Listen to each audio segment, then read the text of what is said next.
Bismillahirrahmanirrahim. Assalamualaikum warahmatullahi wabarakatuh.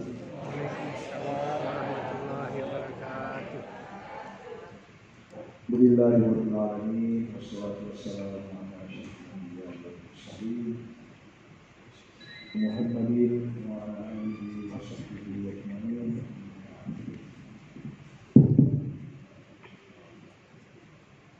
Pertama-tama kami memohon maaf selaku pimpinan sidang bahwa acara promosi agak sedikit terlambat dimulai karena alasan operasional. Itu biasanya diberikan di pesawat ya.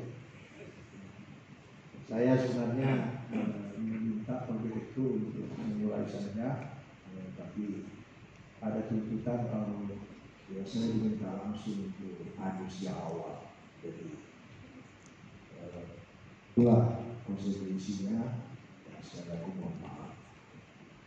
Pada hari ini akan diselenggarakan ujian promosi doktor sebagai berikut. Nama Suraya Rashid,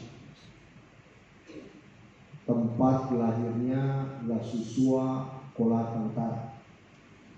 Ini Lasusua sudah saya kenal sejak lama karena banyak teman sekolah saya dulu ini berasal dari Lasusua. Jadi Lasusua ini ada dalam peta ya, jangan dikira-kira ada dalam peta. Tanggal lahirnya 10 September 1962. Ya. Konsentrasi sejarah dan peradaban Islam. Saya lihat pentolan sejarah UIN ada semua di sini. Ya, apalagi dari adab saya lihat supporternya ini. Hampir lengkap ini. Pekerjaan dosen pada Fakultas Adab dan Humaniora UIN Alauddin Makassar. Suami, tidak ada ya suami di sini ya, tidak perlu ditandai. Pendidikan sarjana pada IAIN Alauddin Makassar, Fakultas Adab dan Humaniora, konsentrasi sejarah kebudayaan Islam tahun 1985. Saya belum kenal Makassar ini. Dia sudah sarjana. Magister pada pasca sarjana Universitas Negeri Makassar, konsentrasi sejarah tahun 2000. Luar biasa ini. Jadi satunya sejarah budaya Islam sebagai sejarah. Program doktor pada pasca sarjana UIN Alauddin Makassar, Prodi Dirasa Islamiyah, konsentrasi sejarah dan peradaban Islam tahun 2019 sampai sekarang. Inilah yang disebut dengan linear. Ya, bahasa tamatanya linear. Linear. Peserta sidang yang saya hormati, dengan mengucapkan Bismillahirrahmanirrahim, sidang ujian promosi doktor secara resmi saya nyatakan dibuka. Tepuk tangan dulu.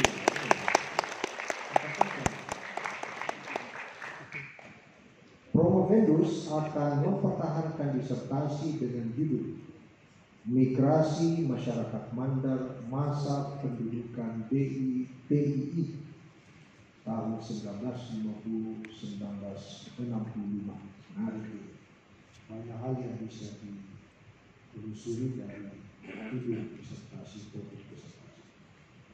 Para dewan penguji dalam sidang ujian promosi ini sebagai berikut: Profesor Hamdan Johanis PhD, Profesor dalam bidang ilmu sosiologi pada Fakultas Tarbiyah dan Keguruan UIN Alauddin Makassar. Profesor Dr. H.M. Galib MMA, Profesor dalam bidang tafsir pada Fakultas Sosiologi dan Filsafat UIN Alauddin Makassar. Profesor Dr. Andi Ima Kusuma, MPD. Beliau penguji eksternal. Selamat datang Ibu Prof. Lama sekali sejak COVID baru kita bersio ini ya. Tapi berkat COVID tambah alit saja. Profesor dalam bidang ilmu sejarah dan keparawisataan. Sejarah dan keparawisataan pada Universitas Negeri Makassar. Profesor Dr. H. Ahmad M. Sewang MA. Ini godfathernya sejarah di ini. Profesor dalam bidang ilmu sejarah peradaban Islam pada Fakultas Syariah dan Hukum UIN Al-Azhar Makassar. Profesor Dr. H. Abdul Rahim Yunus MA. Profesor dalam bidang ilmu sejarah peradaban Islam pada Fakultas Adat dan Humaniora UIN Al-Azhar Makassar. Ini pendulunya semua sejarawan kita ini semuanya. Dr. Wahid GMAG, Associate Professor dalam bidang ilmu sejarah peradaban Islam pada Fakultas Adat dan Humaniora UIN Al-Azhar Makassar. Profesor Dr. Haim Dahlan MMAG, Profesor dalam bidang ilmu sejarah peradaban Islam pada Fakultas Adat dan Humaniora UIN Al-Azhar Makassar. Profesor Dr. H. Hasanuddin MAG, Profesor dalam bidang ilmu sejarah peradaban Islam pada Fakultas Adat dan Humaniora UIN Al-Azhar Makassar. Dan Fakultas Dakwah dan Komunikasi. Ini sejarawan yang ditaruh di dakwah karena sudah banyak sekali itu profesor sejarawan di Fakultas Adat, jadi ditaruh tadi seperti di tempat lain. Ini aja boleh walau ini. Dr. Haja Syamzan Syukur MAG, Associate Professor dalam bidang ilmu sejarah peradaban Islam pada Fakultas Adat dan Humaniora UIN Al-Azhar Makassar. Baik, sebelum saya mempersilahkan kepada saudara Prof. saya mau mengecek dulu kelayakan mentalitas ya untuk bisa menghadapi kerumunan para guru besar sejarah ya, dan para ahli sejarah dalam momentum promosi seperti ini. Pertanyaan saya kepada saudara Prof. Pada saat pertama kali bertemu dengan suaminya, beliau memakai baju apa? Ya. Baju putih. Bapak Ibu peserta hadirin promosi yang kami hormati, setiap saya bertanya kepada Prof. selalu jawabannya baju putih. Jadi sebenarnya saya tidak terlalu percaya itu. Tapi karena itu jawaban dan tidak bisa ditolak, susah dibuktikan ketidakbenarannya, jadi kita terima. Pertanyaan yang kedua, tanggal berapa ulang tahun dari suaminya? Tanggal 2 September. Tanggal 2 September. Mari. Artinya tanggal berapa saja yang disebut saya pasti benar. Saya tidak persoal. Baik, saya kira ini sudah sangat siap. Selanjutnya, saudara Prof. dipersilahkan menyampaikan abstrak disertasi dengan tidak membaca naskah maksimal 10 menit. Silakan. Baik.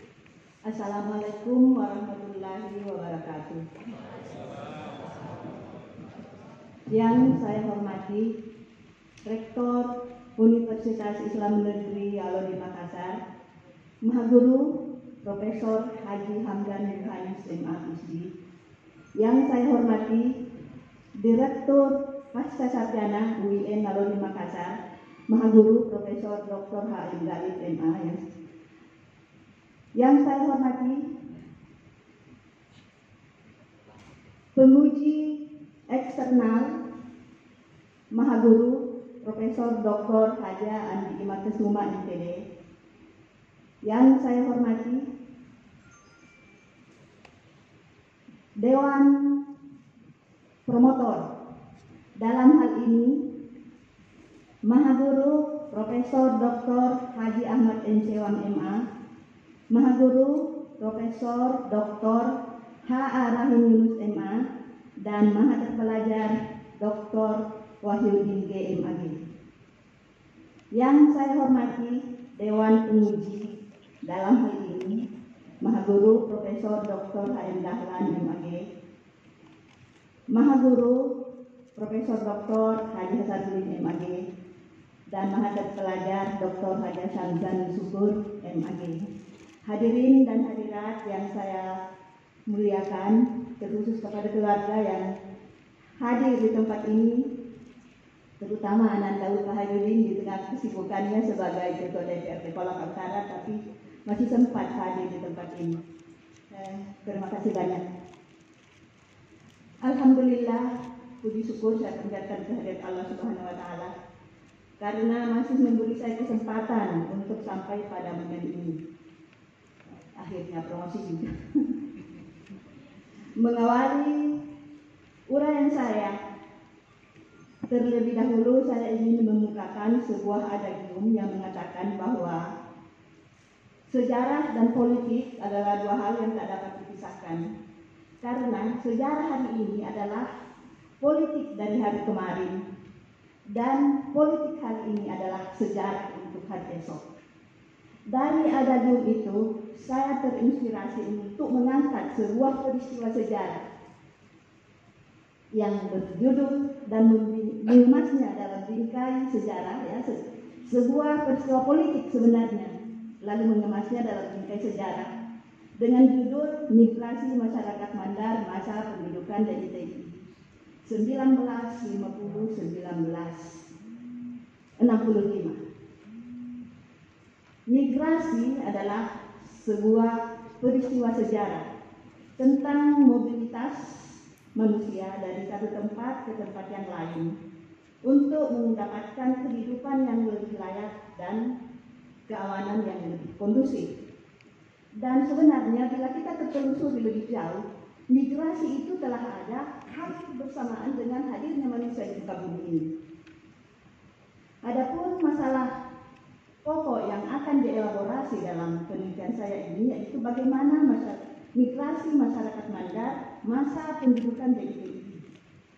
Dari masalah pokok itu saya breakdown dalam 3 rumusan masalah, yakni mengapa orang-orang Mandar bermigrasi pada masa pendudukan DITI?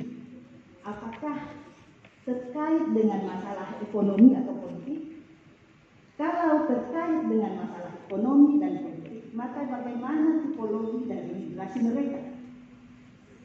Lantas, bagaimana pula implikasinya terhadap Mandar, baik pada masa berlangsungnya migrasi dan pasca terjadinya migrasi? Ya, penelitian ini adalah penelitian sejarah yang tidak lepas dari 4 langkah sejarah, yakni heuristik, kritik, interpretasi, dan historiografi dengan pendekatan agama, ekonomi, dan politik. Terkait dengan bermigrasinya orang Mandar pada masa pendudukan DITI, data lapangan menunjukkan bahwa orang Mandar bermigrasi bukan atas keinginan sendiri, tapi mereka bermigrasi karena terpaksa. Kehadiran DITI yang ingin mendirikan negara Islam di Sulawesi Selatan khususnya dan Mandar pada khususnya mendapatkan perlawanan keras dari anggota TNI yang mendukung pemerintah saat itu.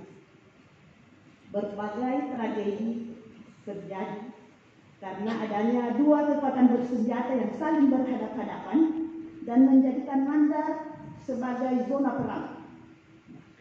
Terjadilah perampasan hak, pelanggaran HAM, intimidasi yang dirasakan oleh masyarakat Mandar. Lalu terjadilah yang disebut dengan instabilitas politik. Menurut Huntington, bahwa instabilitas politik itu terjadi karena tidak adanya kontrol dari pemerintah pusat terhadap wilayah-wilayah kekuasaannya. Dan Fukuyama mengistilahkan instabilitas politik ini sebagai pembusukan politik. Ya. Terjadi kesenjangan sosial, masyarakat terpola, ada yang pro ke DITI, ada yang pro ke tentara, dan ada juga yang balik-belak di sini.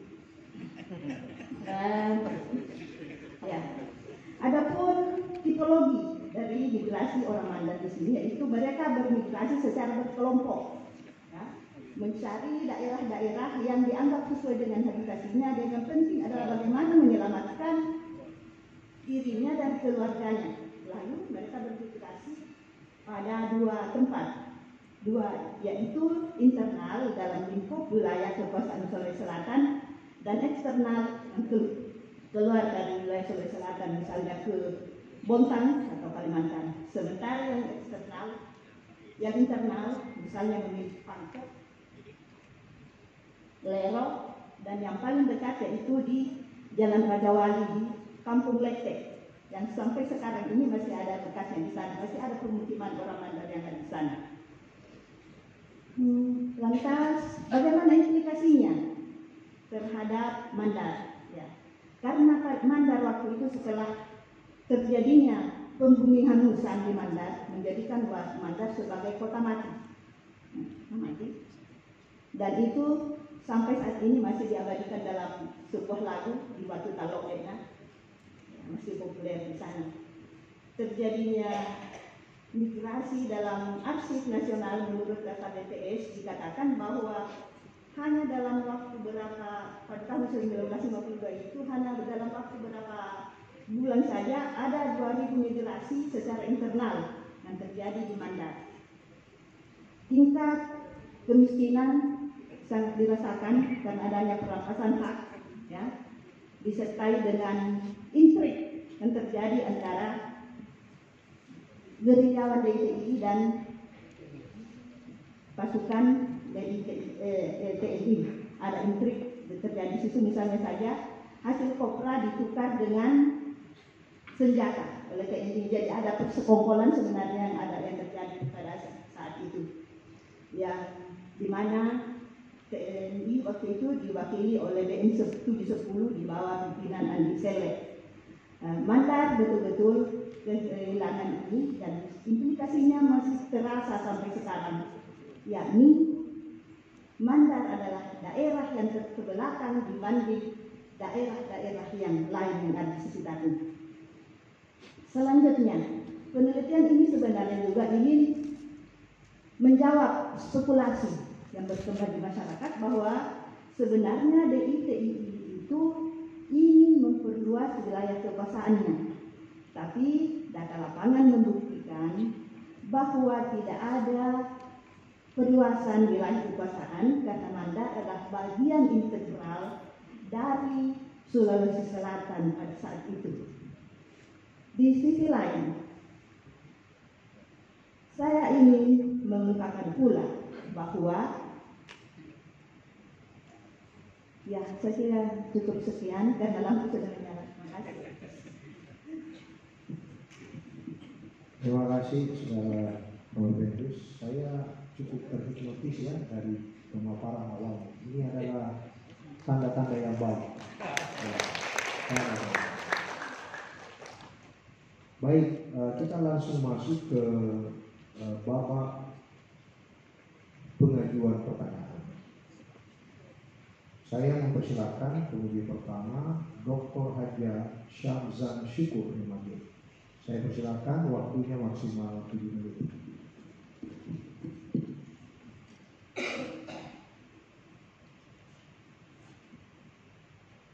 Terima kasih. Assalamualaikum warahmatullahi wabarakatuh. Waalaikumsalam warahmatullahi wabarakatuh. Yang saya hormati Bapak Rektor UIN Al-Udin Makassar, yang saya hormati Bapak Direktur Pasca Sarjana, hormati promotor dan co-promotor, saya sebutkan Bapak Profesor Dr. Haji Ahmad Sewang MA, Bapak Profesor Dr. Haji Abdul Karim Yunus MA, dan Bapak Dr. Wahyudin D. MAD. Yang saya hormati Dewan Penguji Eksternal Ibu Profesor Dr. Andi Ima Kusuma MPD, Dewan Penguji Bapak Profesor Dr. A.M. Dahlan M. MAD dan Bapak Profesor Dr. Hasanuddin MAD. Yang saya hormati undangan hari ini, alhamdulillah hadir pimpinan Universitas Bapak Profesor Dr. Haji Mardan MA dan Bapak Dr. Haji Kamaluddin MAD, Warid 1 dan Warid 4, pimpinan Fakultas Adat dan Humanioran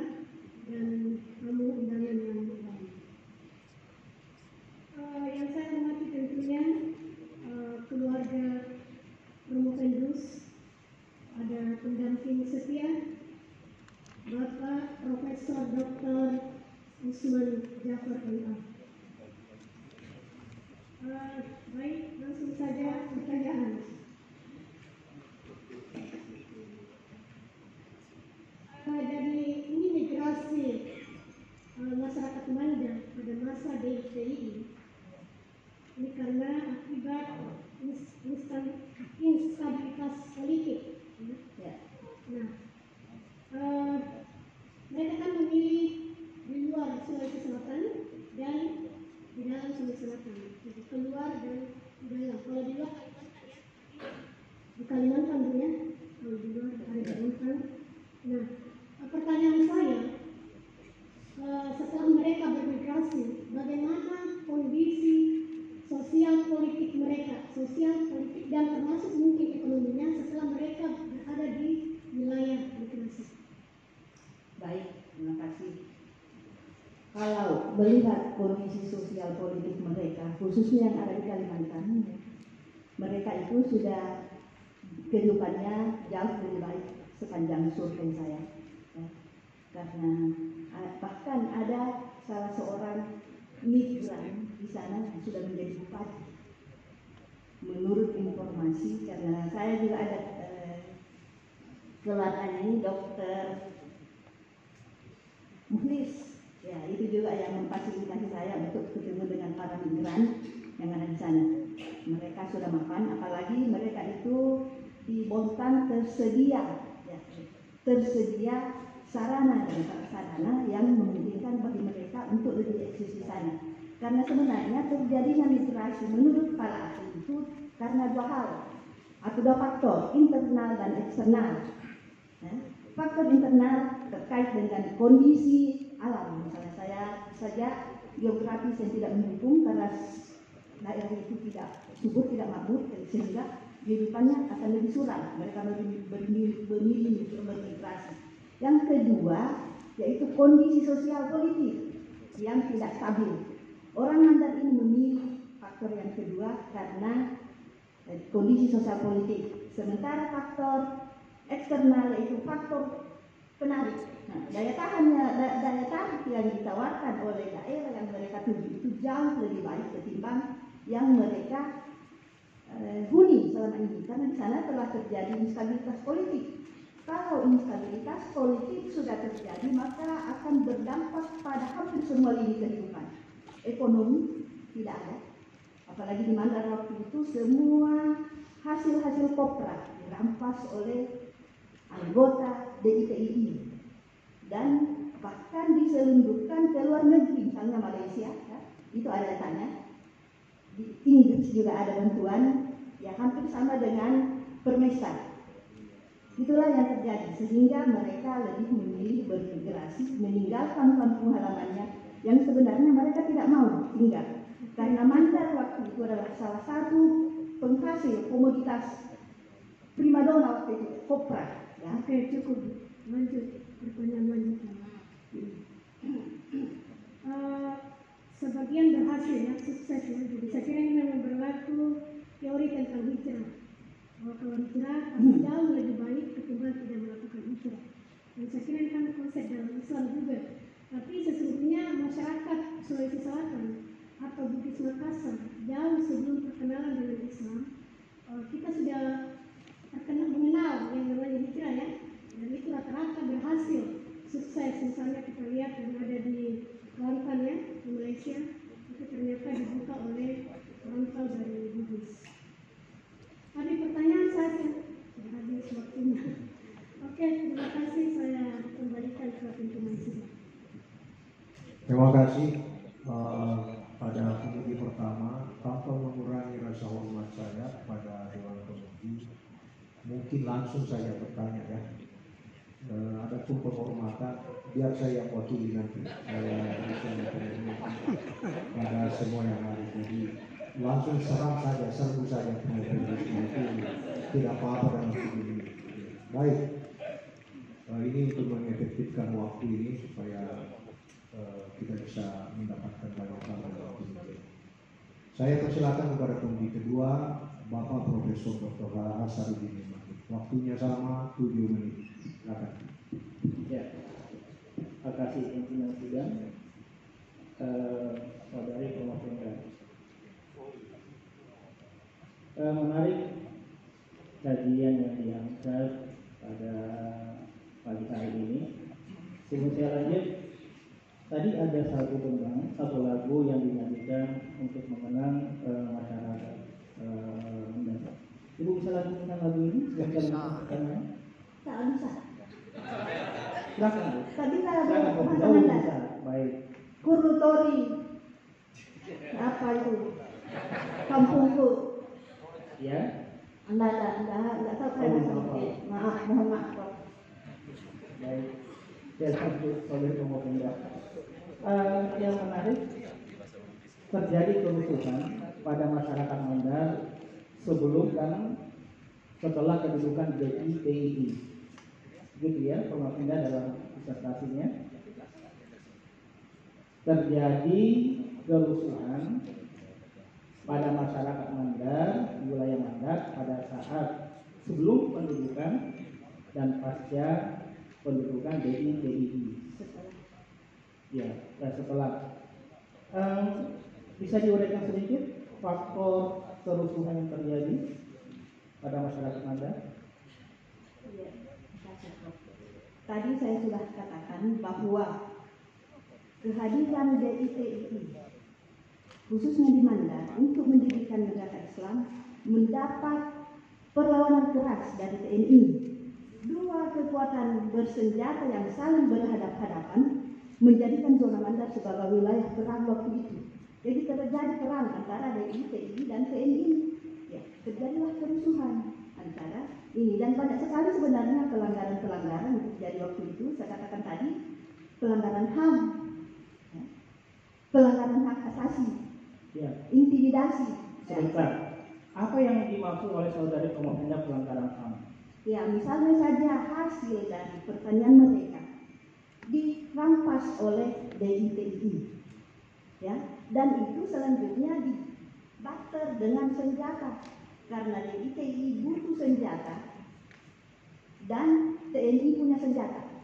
Dalam hal ini ya Adi Sele waktu itu DN 10 dia adalah sebenarnya anak buah Kahar pada awalnya, tapi kenapa dia dilantik menjadi anggota TNI sementara Kahar dengan ya saya kira banyak disertai saya bagaimana kekecewaannya Kahar sebagai seorang pejuang ya lantas mendirikan. Tapi dalam teori dagang itu sah-sah saja. Pertanyaannya, kenapa TNI menjual senjata kepada orang-orang DITI? DITI yang menjual hasil rampasannya itu kopra, ya. Kopra itu adalah perdagangan primadona pada waktu itu. Sampai ke luar negeri diekspor tidak seperti sekarang ini. Dan Mandar ada penghasil utama di Sulawesi Selatan, menyanyi Donggala. Itulah yang diambil oleh DITI lantas ditukar ke TNI yang punya senjata. Jadi sebenarnya ada persekongkolan di sini antara DITI dan TNI. TNI yang seharusnya tidak memberikan senjata kepada DITI, tapi justru jadi ada kepentingan. Ada yang mengatakan bahwa saya itu berafiliasi dengan Kaham Sakar dalam hal DITI, tapi data lapangan ya, membuktikan bahwa tidak ada. Mereka hanya ini dengan dalam hubungan partner itu. Jadi tidak ada afiliasi antara DISELE dengan atau BN 10 dengan DITI pada waktu itu. Ya, dalam disertasi yang saudari Purwajenda tulis, di sini seakan-akan DITI sebagai pihak yang bertanggung jawab atas terwujudnya kemiskinan pada masyarakat Mandar saat itu. Saya tidak mengatakan DITI yang bertanggung jawab, tapi dua kekuatan ini. Andai saja TNI tidak datang dan melawan DITI, saya kira aman-aman saja, ya. Tapi tentara kan tidak ingin ada negara lain di dalam negara Indonesia ini. Bukankah waktu itu Indonesia telah merdeka, ya, 1950. Lantas Kahar ingin atau DITI ingin mendirikan sebuah negara Islam, NII. Tentunya ini mendapat perlawanan dari pihak pemerintah, dalam hal ini diwakili oleh TNI. Jadi saya tidak mengklaim bahwa ini kesalahan DITI, tapi yang saling berhadapan-hadapan ini menjadikan Mandar sebagai wilayah yang mendapatkan perilaku itu. Sebentar, berarti kita berada di negeri Pancasila, saudara Pungut Indah ya? Hafal Pancasila, saudara Pungut Indah? Apa? Pancasila. Asli. Hafal. Sila kedua apa? Pancasila. Harus ketuhanan yang Maha Esa, kemanusiaan yang adil dan beradab. Ya baik, kemanusiaan yang adil dan beradab. Pada saat itu, apakah orang-orang di ITI tidak beradab pada masyarakat di mana mereka berada saat itu? Sampai mereka melakukan pemberontakan dan dikatakan sebagai pihak yang bertanggung jawab terhadap terjadinya kemiskinan. Sekali lagi saya tekankan Prof bahwa saya tidak pernah mengklaim bahwa DI lah yang harus bertanggung jawab. Saya di sini sebagai peneliti, saya netral melihat ini. Yang jelas bahwa dua kekuatan bersenjata ini berhadapan-hadapan menjadikan zona Mandar sebagai wilayah zona perang mereka. Kalau Aceh misalnya antara GAM dengan TNI, itu kan Aceh bagaimana kehidupan Aceh menderita kan? Itu yang saya ingin lihat. Jadi tidak ada klaim dari saya bahwa DI yang harus bertanggung jawab. Tidak ada sama sekali dan tidak ada dalam disertasi saya. Kasih. Terakhir belum ditutup. Boleh ya terakhir. Ya terima kasih. Ya, baik. Kita lanjutkan, situasinya semakin panas saya lihat. Ya, sampai Pancasila pun bisa makin ulang. Saya persilakan kepada penguji yang ketiga, Bapak Profesor Dr. Hamid Dahlan M. Waktunya 7 menit. Silakan Pak.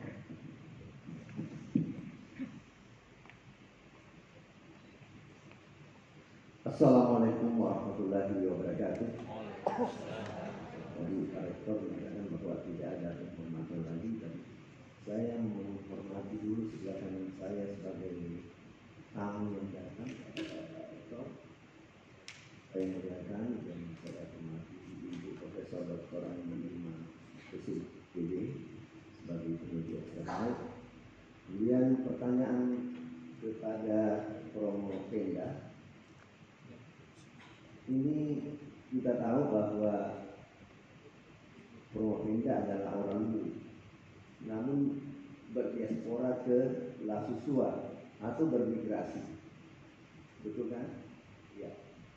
Asalnya dari Luwu lalu berdiaspora, terus memilihnya penelitian Mandar. Ini mungkin karena rasa cinta yang sangat mendalam kepada suami, atau memang ingin meneliti betul-betul itu DI karena mungkin satu asal berasal dari Luwu. Ini saya mau tanya dari hati yang paling dalam, apa rasa cinta yang sangat mendalam terhadap Mandar karena suami atau beliau Profesor Dr. Usman Jafar adalah orang Mandar, atau karena kebetulan ya DI adalah satu asal dengan Purwopenda. Kami mohon penjelasan. Baik, Prof, terima kasih. Saya memilih judul ini, saya memposisikan diri saya sebagai orang luar, bukan orang Mandar, tapi saya ingin melihat bagaimana perilaku DI di Mandar, karena memang saya melihat saya membimbing 5 mahasiswa yang semua membahas tentang DI. Saya tertarik ternyata di Mandar itu berbeda perlakuan DI dengan wilayah-wilayah yang ada, yang lain yang ada di Sulawesi Selatan. Pembumi hangusan Mandar, hampir semua batas-batas wilayah Mandar itu dihanguskan oleh DI.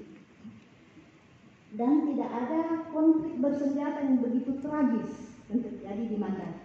Makanya saya sebagai orang Luwu, ya, saya bukan orang Palopo, tapi saya orang Luwu, Pak. Saya bedakan itu antara Luwu dengan Palopo. Saya orang Luwu, ya. Saya ingin melihat sekalipun Kahar sebenarnya itu adalah ada hubungan keluarga dengan kami, misalnya saja istrinya itu Sisi Hani, tante saya, dan Om Marsuki satu-satunya Kahar itu adalah keluarga saya juga. Dan saya ingin memposisikan diri netral di sini. Saya tidak memihak ke DI dan saya tidak memihak ke Mandar. Yang jelas objektif melihat apa sebenarnya yang terjadi sehingga terjadi di Mandar, sehingga ada migrasi yang besar-besaran yang sampai saat ini masih bisa kita lihat jejaknya di kampung Lente itu yang disebut dengan Gate Komandan. Ya, ada Gate Komandan istilahnya untuk kampung Lente di Jawa. Ya, cukup ya. Baik, pertanyaan kedua. Kita mendengarkan tadi berapa ulasan tentang kekejaman DITI terhadap orang Mandar, tapi mungkin ada dampak positif atau dampak negatifnya adanya migrasi orang Mandar ini, baik dari segi agama positif dan negatifnya, kemudian dari segi politik, kemudian juga mungkin dari segi ekonomi, pendidikan dan sosial budaya. Mohon penjelasan. Kalau dari segi ekonomi di Mandar itu terjadi kemiskinan yang sangat fatal pada waktu itu, karena semua harta hasil pertanian mereka, terutama kopra itu dirampas oleh anggota DITI, dan itu ada dalam arsip dan ada juga dalam wawancara saya. Jadi kalau kemerosotan aspek ekonomi betul-betul ekonominya tidak ini. Sosial budaya misalnya adat-adat orang Mandar itu kan masih kental dengan adatnya, itu sebenarnya dihapuskan sehingga orang-orang di sana agak ini sehingga dalam penelitian saya 20% menolak kehadiran DITI di sana dan 80% dan 20% yang menerima, yang pro DITI. Selanjutnya bagaimana agama ya? Positif dan negatif, dampak positif dan negatifnya terhadap agama. Agama itu satu-satunya fasilitas negara yang tidak dirusak oleh DITI, yaitu masjid. Dia tidak pernah membakar masjid dan tidak pernah melakukan pemerkosaan. Itu yang tidak ada di Mandar. Beda dengan TNI yang melakukan pemerkosaan terhadap perempuan yang ada di sana. Sekalipun dalam Piagam Makalua ada keharusan untuk beristri lebih dari satu, bisa 4. Ada keharusan di Piagam Makalua waktu itu. Pada daerah lain dan itu tidak terjadi di Mandar. Ya, kalau di Maros misalnya orang harus beristri dalam kesaksiannya Bahar Mataliu, tapi ini juga masih saya harus ada cek and recheck di sini karena Bahar Mataliu itu adalah orang yang keluar dari barisan DITI sekali-kali pun pada awalnya dia adalah pengurus inti dari DITI itu. Dampak positif. Salah satu dampak positif dari kehadiran DITI yaitu mengkanter berkembangnya paham komunis, khususnya di Sulawesi Selatan. Bisa kita telusuri bahwa Sulawesi Selatan lah yang paling kecil dipenuhi oleh komunis, karena memang DITI itu anti dengan komunis, ya, anti dengan komunis, sementara komunis adalah ateis, sehingga kehadiran komunis di Sulawesi Selatan boleh dikatakan nihil. Ya, dapat dibuktikan bahwa pada pemilu tidak ada kursinya komunis seperti PKI. Terima kasih waktu sudah habis. Gimana dulu kita? Saudara Pengurus, kalau saya ingin melengkapi jawaban, seharusnya Pengurus menjawab. Cintalah yang melahirkan sejarah. Tidak ada sejarah tanpa cinta. Tidak ada itu Taj Mahal tanpa cinta. Jadi apalagi untuk sekedar melahirkan disertasi, terlalu kecil itu. Jadi cinta bisa melahirkan semuanya itu. Termasuk ya disertasi yang saudara Pengurus buat dalam kaitannya dengan sejarah di Mandar. Oke, baik. Kita melanjutkan babak pertanyaan kepada penguji keempat, penguji eksternal, Ibu Profesor Dr. Andi Kusuma Ima Kusuma MPD. Karena beliau penguji eksternal ada bonus ekstra 3 menit, jadi waktunya 10 menit. Dipersilakan kepada Ibu Prof. Assalamualaikum warahmatullahi wabarakatuh. Yang saya hormati Bapak Rektor UIN, Bapak Direktur Pasca Sarjana kolega saya, terpelajar yang hidup di tempat ini, saudara-saudaraku dari dulu. Jadi kalau suatu itu Pak bukan migrasi karena itu wilayah dulu. Menarik sekali penelitian ini dan teori yang kita gunakan sama, teori efektif mengenai migrasi full factor. Nah, full factor di sini sebenarnya ini yang substansinya itu tidak bangun dan ini adalah metode daripada penelitian ini. Kenapa saya katakan demikian? Karena orang Mandar adalah masuk kategori 6 suku yang yang menurut penelitian saya itu adalah Fishman and Seaman, dan itu adalah migran. Sehingga orang Mandar boleh dikata 50-70% berada di luar dari tanah Mandar itu sendiri. Nah, ini yang luas tadi. Harusnya ketika saya analogikan dengan penelitian saya migrasi dan orang Bugis, saya itu mau menganalogikan bahwa faktor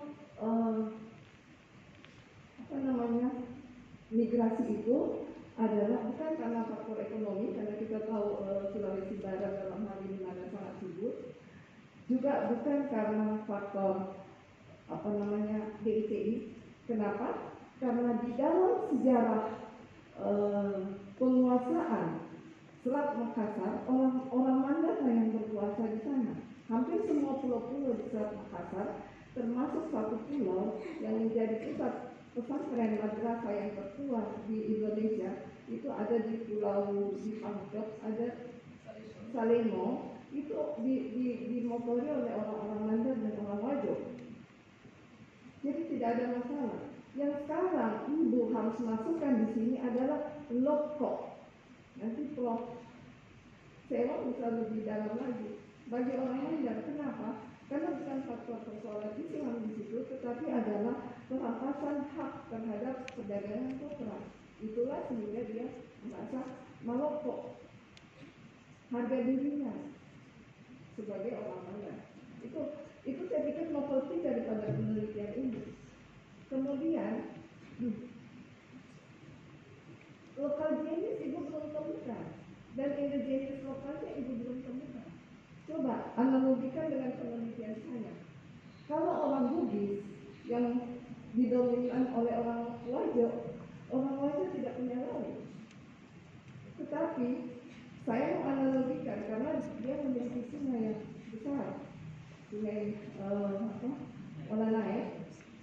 Dan kalau di Mandar itu kan Mandak artinya sungai, dan Polewali itu banyak sekali sungai tempat orang seluar. Itu kemudian ini antropologisnya. Kemudian orang Wajo mengatakan engkau pasak di kuku, badan cari kampoku, ulang untuk modena, ini naon yang sapa. Ini persoalan harga diri. Sama dengan ini juga melokok itu ketika terjadi itu. Kemudian filosofi migrasinya juga orang Mandar itu belum temukan di sini. Harusnya Ibu yang menemukan. Kalau saya menemukan Kegimon Kosore Elopie, itu malah sejarah. Sehingga orang Bugis itu dia menjadi sebuah bangsa, karena di mana-mana saja dia ada. Membangun perekonomian, membangun perdagangan, dan kemudian juga kita bisa lihat penelitian Sri Lanka di dalam yang saya sudah jelaskan tadi, bahwa 6 etnis di Asia Tenggara, Mandar, Buton, Makassar, Bugis, apalagi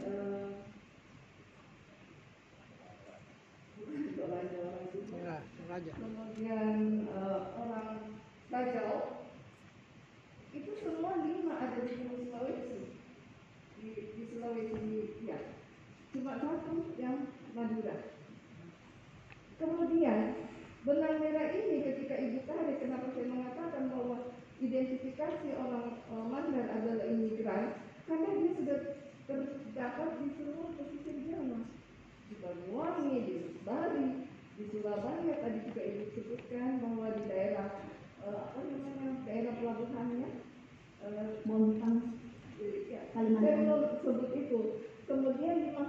juga di Pindrang, di Ujung Lero, di Parepare, di apa namanya, Pangkep hampir semua pulau.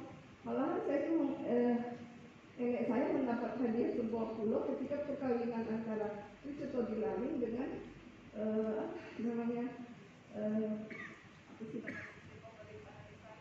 Bapak Jalan-Jalan itu mandar. Nah, ini yang ibu belum tahu sebenarnya kan semua.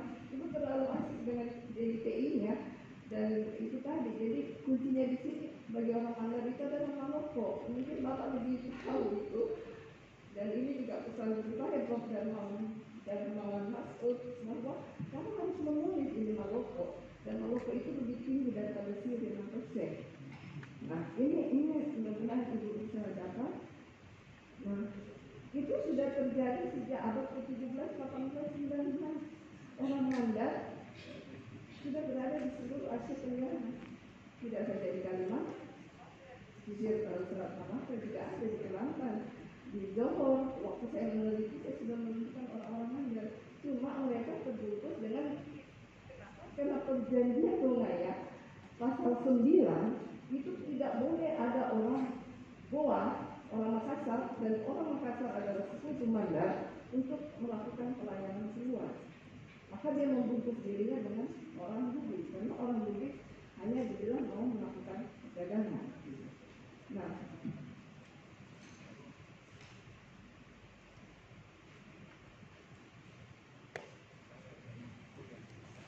jadi coba ibu lihat di halaman 4, ibu juga sudah mengatakan bahwa relevansi mengapa orang Mandar melakukan migrasi di DIY.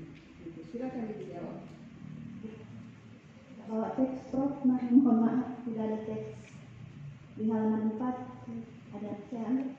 Oh iya, enggak, sudah tercover di situ bahwa ada kesamaan Oh. migrasi orang Mandar dan orang Bugis. Iya, menarik sekali sebenarnya apa yang Prof kemukakan, tapi barangkali itu adalah sebuah penelitian lagi dan saya fokus migrasinya orang Mandar pada masa DITI. Itu yang saya lihat. Adapun budaya Siri, Napace, Sulawesi Selatan dan Maloko itu, saya kira itu perlu penelitian lanjutan lagi. Enggak, sebuah penelitian kalau mau dianggap ya harus ada pendekatan antropologi. Jadi sejarah itu tidak murni harus sejarah, dia harus ada antropologi karena manusia yang berpikirnya. Jadi itu bisa membuktikan bahwa kenapa orang Mandar tadi sudah dijelaskan oleh Forum bahwa yang 6 bangsa suku Bima itu di Sulawesi dan salah satu orang Mandar. Dan saya memberikan penekanan bahwa orang Mandar itu adalah migran itu sendiri, jadi tidak ada sesuatu yang kita kagetkan ketika ibu menulis tentang migrasi karena benang merahnya sejak abad ke-17 itu mana. Nah sekarang kenapa dia tidak menerima itu sebagai sebuah kesamaan? Karena kita tahu bahwa benang merah keislaman juga dibangun oleh orang-orang Mandar tadi dikatakan di Pulau Salemo.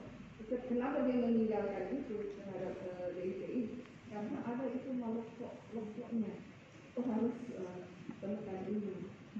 Cukup.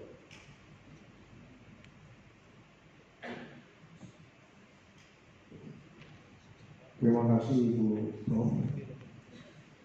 Selaku penguji eksternal banyak sekali pengayaan wawasan yang beliau sampaikan sebagai sejarawan tertinggi yang sudah sangat melegenda di Sulawesi Selatan.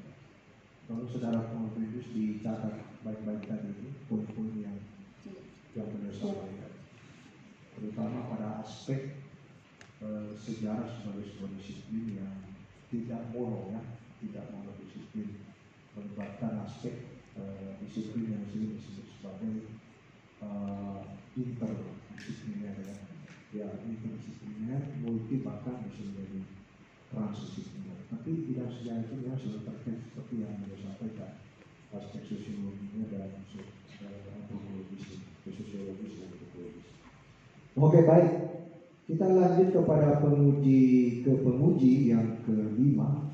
Saya persilakan kepada Bapak Dr. Wahyu D.G. MA. Waktunya kembali 7 menit. Silakan, Pak.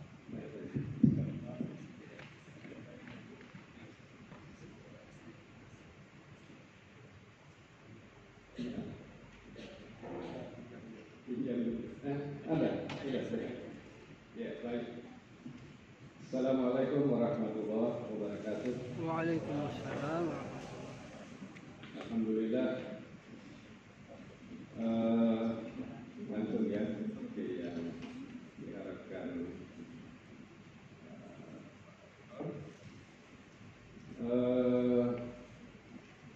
Ada sesuatu yang pernah saya rasakan waktu menguji kurang lebih sebulan yang lalu di S1. Ya, saya mau nanti itu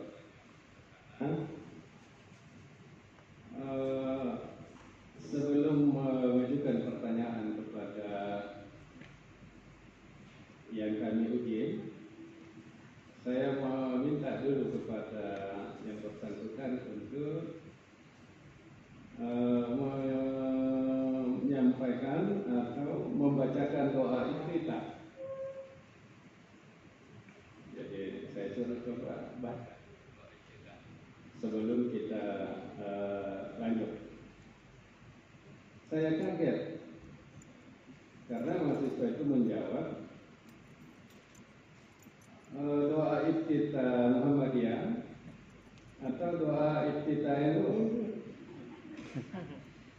Ada apa ini? Tetapi yang membuat saya lebih penasaran, ada salah seorang dosen pembidiknya malah justru nimbrung dan mengatakan kalau saya doa iftitah saya itu doa iftitahnya kahar. Dan dosen itu adalah Soraya Rasid. Nah ini gimana ceritanya ini? Kita mau dengar ini gimana sampai doa iftitahnya kahar. Silakan. Ya, terima kasih. Di Lasusua itu salah satu wilayah tempat ini ada banyak keluarga ya. Dan ternyata di tengah-tengah berdirian itu ada juga pelajaran-pelajaran agama yang diberikan kepada masyarakat, sehingga rata-rata orang Lasusua itu, bapak saya bukan mengatakan ini saja engkau hafal dulu yang lebih simple dan gampang dihafal, yaitu subhanakallahumma wa bihamdika wa tabarakasmuka wa ta'ala jadduka wa la ilaha illa. Itulah yang saya pakai sampai sekarang, dan bapak saya mengatakan itulah yang diajarkan oleh Kahar untuk orang-orang ya, sekalipun mereka tidak bergerilya bersama-sama, tapi itu tersebar luas ke masyarakat, sehingga saya tidak mengatakan bahwa itu adalah doa kita Kahar. Kalau mengatakan Allahumma ba'in itu adalah doa kami kata Muhammadiyah dan sebagainya. Baik, ternyata ada pertanyaan lain yang terjawab kaitannya dengan pengaruh kahar itu terhadap peneliti. Jadi bapak-bapak dan ibu-ibu, ini saya kaget karena ada mahasiswa memandang ada doa iftitah Muhammadiyah, ada doa iftitah itu, padahal doa iftitah itu sebenarnya dari Nabi dan sahabat. Nah itu kan yang kita. Lalu tiba-tiba ada doa iftitah kahar. Baik, saya kira itu begitulah kehidupan masyarakat. Dan saya tanya mana doa iftitah Muhammadiyah, katanya la mubaid, doa iftitah NU, Allah berkabira. Nah, jadi sampai di situ dulu. Baik, pertanyaan selanjutnya. Ini kaitannya dengan pimpinan sentral DIPI Kahar Pusaka, ya. Jadi ada buku yang ditulis oleh An Agogo. Judul buku itu adalah Dari Patriot ke Pemberontak. Nah, berarti Kahar ini dulunya adalah patriot, pejuang. Nah, kemudian di akhir dia pemberontak. Nah, saya lihat di buku itu Romo Peno juga menjadikan salah satu tugas. Nah, saya mau mendapat pengetahuan atau informasi dari membaca buku itu. Tolong beritahu kepada kita apa patriotisme Kahar Musakar itu yang ditulis oleh Anak Logo. Ya, baik. Dapat disangkal bahwa Kahar Musakar adalah seorang pejuang kemerdekaan. Beliaulah yang mengawal Presiden Soekarno menghadapi tentara Jepang waktu itu. Dan dia sudah berintegrasi dengan TNI, dengan pangkat letnan kolonel. Tapi pada masa-masa terakhir, Kahar menginginkan agar semua prajurit-prajuritnya atau pasukan-pasukannya diakomodir dalam TNI. Tapi karena lampu sudah menyala, mohon maaf. Bisa.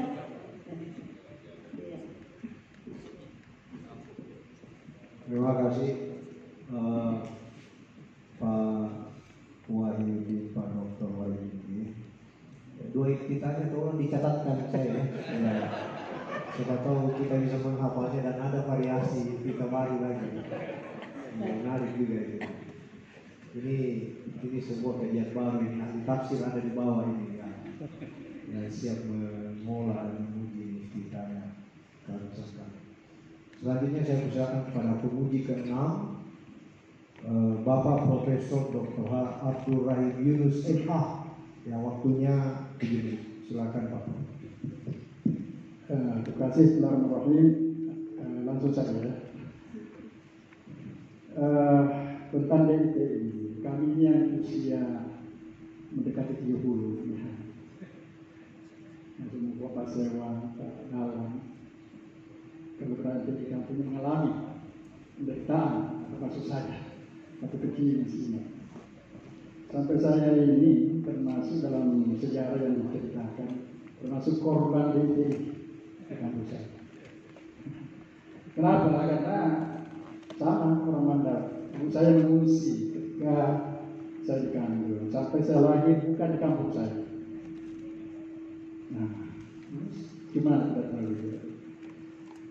Lahir di rumah kakek dan sesudah kakek saya dilahirkan rumah yang dibakar. Itu ganasnya itu. Nah, zaman makan dari Islam, tentara Islam, maka gitu kan. Gitu. Lalu dalam pandangan fikih yang saya pahami bahwa memang menganggap di luar wilayahnya namanya Darul Harbi itu. Nah, wilayahnya disebut Darul Islam atau Darul Amin. Jadi bebas membakar di luar, halal. Ya, halal. Tadi Anda katakan beda dengan yang di sana. Kenapa bisa beda? Nah, DT memang begitu pandangan. Jangan lalu kenal Islamnya lalu kemudian. Nah, kenapa bisa anggap beda? DTI-nya di Mandar halus. Nah, tadi. Kalau di Sulawesi Selatan di kampung saya, pokoknya memang Darul Islam dengan Darul Harbi bertentangan. Silakan. Terima kasih Prof. Menurut pengamatan saya bahwa perlakuan DITII di Mandar lebih keras, lebih ganas ketimbang di wilayah lain, karena di sana hampir semua rumah dibakar. Ya sama. Sekolah-sekolah. Oke. Saya kira seperti itu. Dari mana sumber ajarannya ini? Tahu nggak? Ya.